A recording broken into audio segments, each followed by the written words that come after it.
hasil pajak dan retribusi daerah kabupaten kota sebesar Rp26.277.900. Kemudian dana desa sebesar 601 hasil pajak dan retribusi daerah kabupaten kota sebesar Rp26.277.900.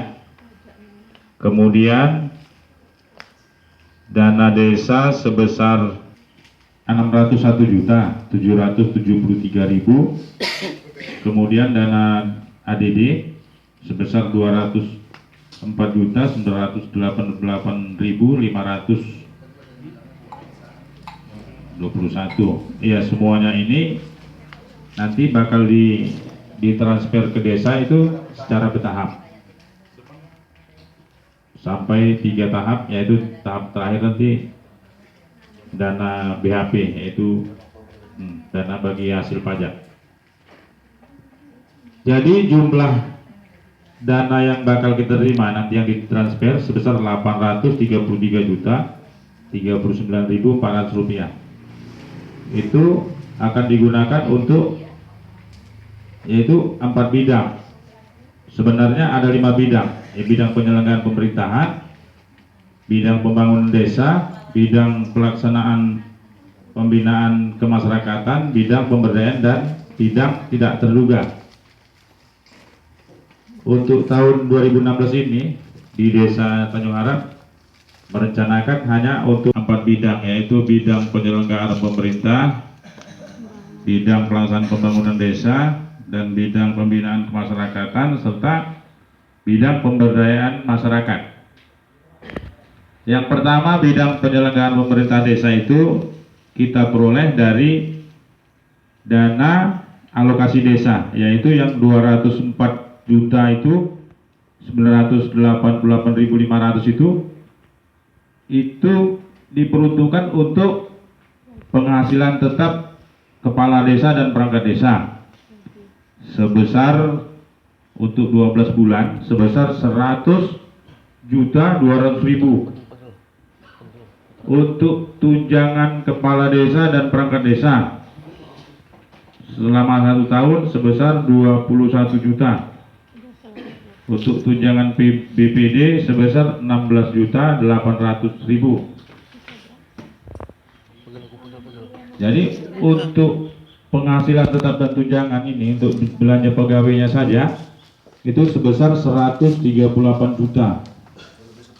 Jadi untuk tunjangan ini untuk bidang penyelenggaraan pemerintah ini dikurang 38 juta.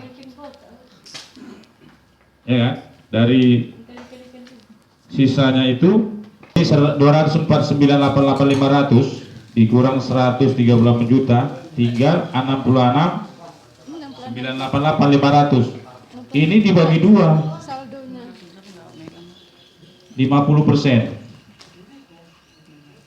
Bagi 2, 33 juta. Ya kan? Yang 33 juta tadi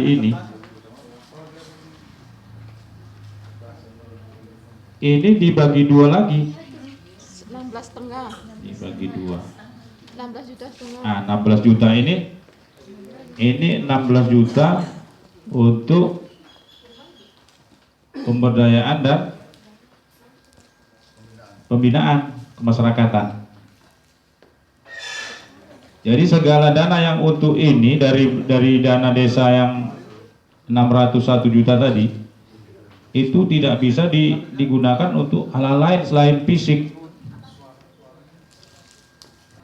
Jadi untuk operasional perkantoran di sini kita hanya memperoleh 13.094.250 rupiah. Ini akan digunakan untuk belanja alat tulis kantor hanya 900.250 rupiah. 1 tahun itu. Untuk alat kebersihan hanya 560.000. Itu alat kebersihan dan bahan-bahan kebersihan untuk kantor. Untuk perjalanan dinas kepala desa. Ini tahun lalu kita anggarkan 1.200.000. Ini turun separuhnya, tinggal 600.000. Kalau dia ini nangis lah. Belanja pemeliharaan. Belanja pemeliharaan ini untuk kendaraan dinas. Tahun lalu itu hampir 2 juta. Ini jadi turun menjadi 1.530.000. Ini nangis lagi dia. Kenapa dia itu? Kepala desa. Belanja material. Tahun lalu kita anggarkan 500.000 untuk ngecat dan segala macam. Untuk kantor. Ini hanya bisa 394.000. Untuk belanja listrik hanya 300.000. Untuk surat kabar tahun lalu kita anggarkan 420, tetap 420. Karena ini untuk beli surat kabar sebenarnya pun nggak cukup. Koran yang masuk ada mungkin 10 koran. 1 bulan Kali lipul 500.000. 500.000 itu sebulan. Ini kan setahun, sebenarnya nggak cukup. Udah gitu honorarium. Honorarium ini kita 2.000 naik. Tahun lalu 3.600.000, ini 4.800.000. Karena di tahun ini kita ada penambahan 3 orang operator SID.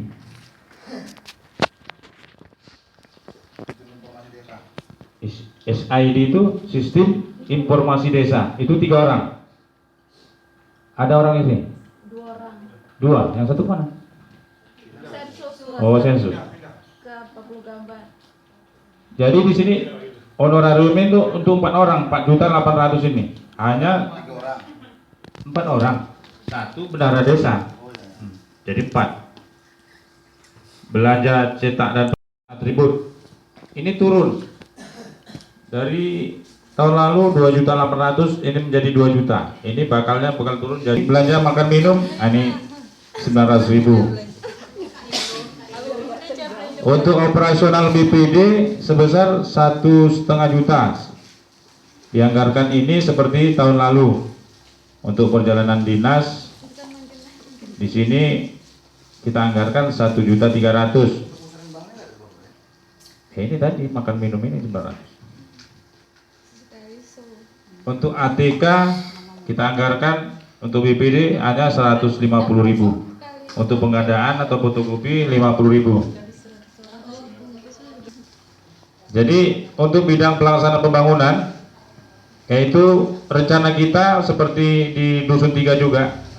Ini kita membangun rapat beton dari Jalan Dusun 1 ini, dari Citakasih menuju sampai di Dusun 3 dan Dusun 4.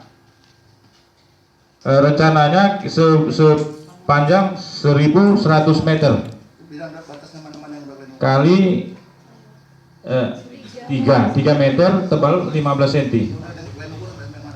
Kita ukur dari ujung aspal ini Radang Simamat, ya kan, tanjakan itu sampai tempat si Ganden, tembus itu sampai ke rumah Budi. Itu rencananya sudah setelah kita dengan Pak Ronald menghitung-hitungnya untuk belanja barang jasa, yaitu upah-upah dan segala macam, itu sekitar 209 juta 205.500 rupiah. Untuk belanja materialnya yaitu 392.567.500 rupiah. Kemudian untuk kegiatan renovasi balai desa yang menggunakan dana bagi hasil pajak yang sebesar 26.277.900 ini, kalau 100% ya kita untuk membangun ini lagi, merenovasi ini mungkin sampai 3 tahap lah, 3 tahun. Kalau tidak ada perubahan dari peraturan-peraturan ini, karena renovasi balai desa dan kantor desa tidak boleh menggunakan dana desa, itu hanya boleh untuk infrastruktur kemasyarakatan. Kemudian kita rencanakan ini untuk barang jasa di balai desa ini upah tukang 30%, jadi itu upah tukang 70 juta, 7 juta belanja modalnya 19.277, itu kalau dia 100%. Jadi bidang pembinaan kemasyarakatan dan desa, yaitu yang ketiga ini, kita hanya mengalokasikan uang sebesar 17.394.250, yaitu untuk kegiatan lembaga pembinaan lembaga kemasyarakatan tipe PKK, tim penggerak PKK desa sebesar 10 juta. Itu katanya akan digunakan untuk Bimtek PKK 5 juta, perjalanan dinas Bimtek 5 juta habis. Kegiatan pembinaan kemasyarakatan LKMD, kita hanya mengalokasikan dana sebesar 2 juta untuk honorarium 1.500, untuk makan minum gotong royong 500. Itulah yang bisa kita alokasikan. Untuk kegiatan pembinaan lembaga keagamaan masih seperti tahun lalu, honor untuk Bilal Maid 300.000 per tahun ya, untuk 10 orang 1 tahun 3 juta. Untuk juru kunci makam atau kubur 300.000, 3 orang per tahun 900.000.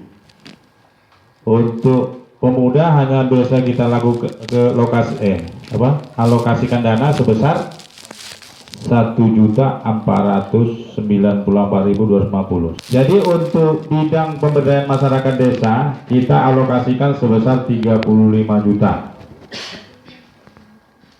Yaitu yang pertama untuk kegiatan pelatihan kepala desa dan perangkat desa. Ini penting. Itu dialokasikan dana sebesar 25 juta rupiah. Untuk kegiatan kesehatan masyarakat Posyandu, ini masih seperti tahun yang lalu, hanya sebesar 5.